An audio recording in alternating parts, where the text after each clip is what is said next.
The news coming in just about an hour or so ago that Dan Quinn, Michael, will be the next head coach of the Washington Commanders.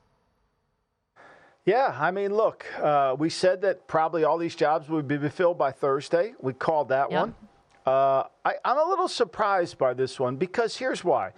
You know, John Schneider and Dan Quinn, everybody thought Quinn was going to Seattle. That's where he kind of started his career, was from the Pete Carroll school, was a defensive coordinator there, was, left there to go to become a head coach in Atlanta, well loved within the building, interviewed there twice, and they went with another defensive coach, Mike McDonald. Now, in fairness, they probably said, look, we've had a lot of Pete Carroll years here, 14. We need to go in a different direction. I get that.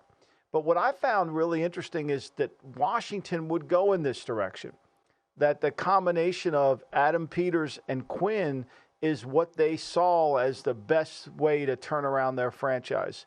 And all those people that were involved, whether it was Bob Myers, whether it was Rick Spielman, whether it was, Martin Mayhew, it seemed like a lot of people were involved in the committee. We'll see how it goes. I think this is going to take Washington football fans to see it before they believe it.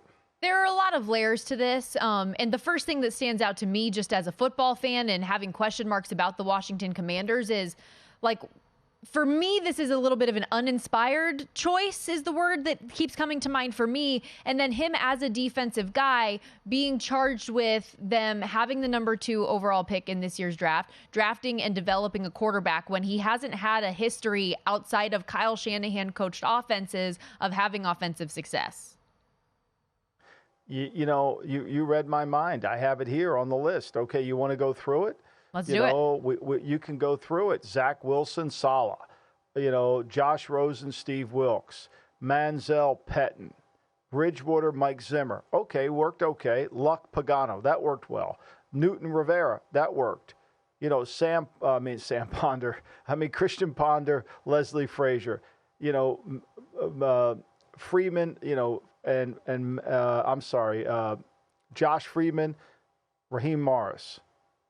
Ryan Smith. Okay, that worked pretty good.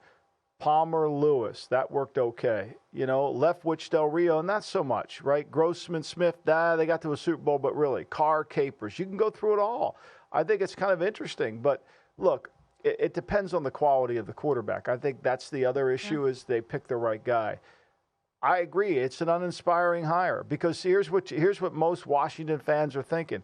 We fired a coach who lost a Super Bowl and was a defensive specialist, and we hired a coach who lost a Super Bowl and was a defensive specialist. Like I was cracking up today on Twitter. They had a picture of the Washington hire, and have you ever seen that clip where a guy is holding up? He just bought a new shirt, but it's exactly the same shirt that he has on. Have you seen that one? That runs around Twitter like crazy. I kind of thought that was true. Like I was expecting more, but you know what? When I took a step back as a 76er fan.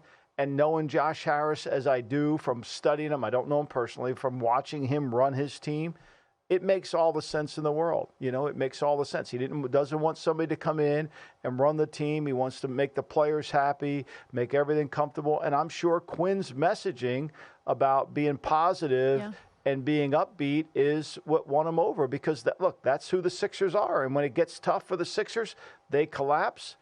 Now, we got to hope that when they get tough for Washington, they won't. And we know that connection, of course, as you referenced Myers and the Golden State Warriors and how Steve Kerr went down to Seattle and asked about how do you get joy, and joy has become such a mantra of the Golden State Warriors and the success they have had. I imagine Dan Quinn was out there at Seattle when that took place, so maybe that mindset is something that was a draw, certainly. And I do want to, I don't want to just trash on Dan Quinn because he's a fine coach. No. Obviously, he took the Atlanta Falcons to a Super Bowl in 3 years that he was with the organization to start before things started getting derailed. And in Dallas, say what you want about the way that things ended there in that wild card, just absolutely abysmal, tough performance. That's the lasting impression that we have. But he did still take that defense and make them the last 3 years ranked 7th, 5th, and 5th in scoring defense. And you're taking over a Commanders team that was just last in just about every defensive category, including scoring defense you can imagine. Yeah, but I think to me, when you go through Quinn, when the year he lost the Super Bowl, he had Kyle as his offensive coordinator, right? They were number 1 in the league in points scored. They were number 2 in the league in yards gained, right? And then when when Kyle left and he became the head coach of the 49ers, that's when, they went from first to 10th. And then all of a sudden, all the numbers started to fall apart on him. So he's going to have to be, I would suspect he's going to hire somebody from Kyle's tree because he knows how important that is for his longevity. And I'm sure he's got the right coaching staff in mind. And I'm sure that played a huge role in the decision-making. We just got an alert. Hold on here, Stormy. Oh, I called this on the podcast today, too, by the way. The Ravens have named Zach Orr as their new defensive coordinator, replacing Mike McDonald. Okay. I had that one earlier today on the pod, which is interesting. Zach Orr's been coaching 3 years, and he replaced Mike McDonald. So the Ravens did that. Let's go back to Quinn real quick. Look, it's going to come down to who he wants to hire as the offensive coordinator. It'll be somebody, whether it'll be Clint Kubiak, who's in San Francisco now. That makes sense. And, try to install the offense.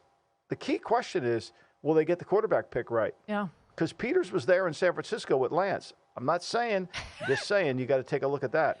Visit VSiN.com to get current odds, listen for free, find showtimes, and download VSiN sports betting podcasts.